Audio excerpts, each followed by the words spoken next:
Selain lafaz yang jelas maknanya, ada pula lafaz yang tidak jelas maknanya.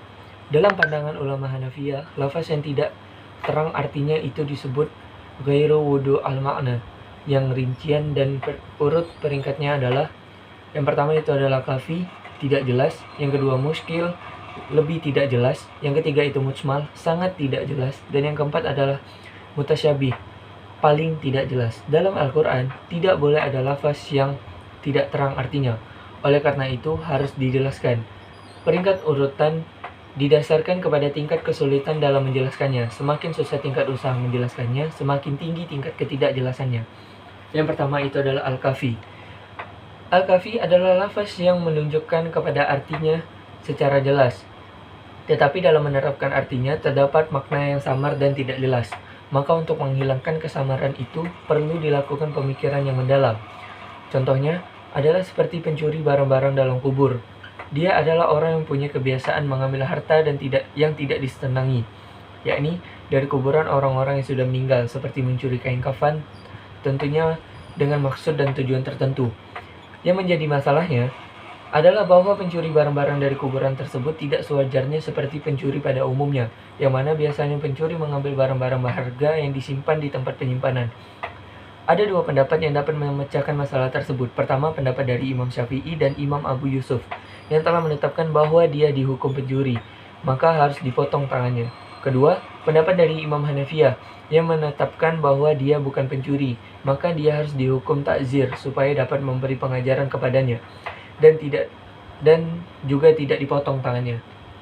Namun, jika masih ada keraguan dan dalam menetapkan hukum, maka jalan tengah untuk menghilangkan kesamaran ini adalah dengan jalan pembahasan atau penelitian seorang mujtahid dan upaya berpikirnya. Dan yang kedua itu adalah al-muskil. Al-muskil adalah suatu lafaz yang samar artinya disebabkan oleh lafaz itu sendiri. Kemuskilan muncul dalam nas, dan terkadang dari lafaz mustarak. Lafaz yang mustarak menurut bahasa adalah objek beberapa arti dan bentuknya tidak mempunyai isyarat kepada satu arti di antara arti-artinya. Maka harus ada faktor dari luar untuk menentukannya. Lafaz al-quru merupakan lafaz muskil, yang mana lafaz tersebut secara bahasa mempunyai dua makna, yaitu suci dan haid. Imam Syafi'i dan sebagian para mujtahid berpendapat bahwa lafaz quru yang berarti suci, sedangkan lafaz quru menurut ulama Hanafiyah dan sekelompok mujtahidin lain mempunyai arti haid. Jalan untuk menghilangkan kesulitan al-muskil adalah dengan melakukan ijtihad. Yang selanjutnya itu adalah al-mujmal. Lafaz al-mujmal dalam pengertian sederhana adalah lafaz yang maknanya mengandung beberapa keadaan dan beberapa hukum yang terkumpul di dalamnya. Tidak mungkin untuk mengetahui kesamaran lafaz ini kecuali melalui mubayyin atau penjelas dari Al-Quran ataupun hadis. Mujmal menurut Hanafiyah adalah lafaz yang mengandung makna secara global, di mana kejelasan maksud dan perinciannya tidak dapat diketahui dari pengertian lafaz itu sendiri, seperti istilah-istilah khusus yang dalam pemakaian syara', misalnya lafaz salat, zakat, haji, dan lain-lain lagi lafaz yang bukan dimaksud semata-mata pengertiannya secara bahasa, tetapi pengertian khusus syara'.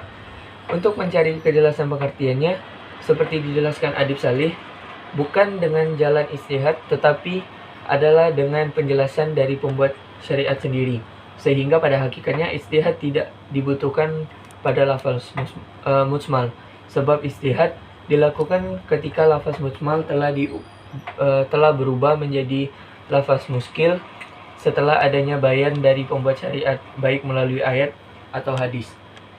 Dan yang keempat itu adalah al-mutasyabih.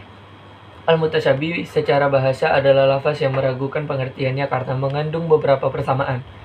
Sedangkan secara istilah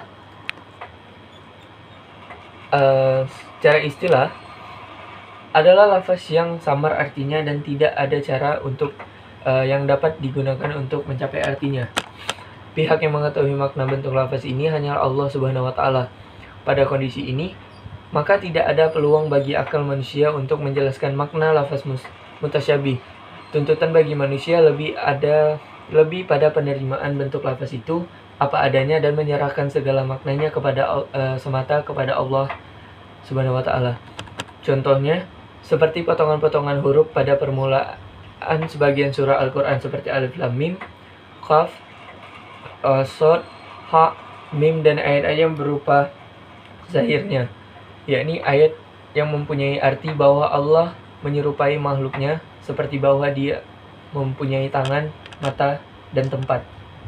Sekian yang bisa saya sampaikan. Wassalamualaikum warahmatullahi wabarakatuh.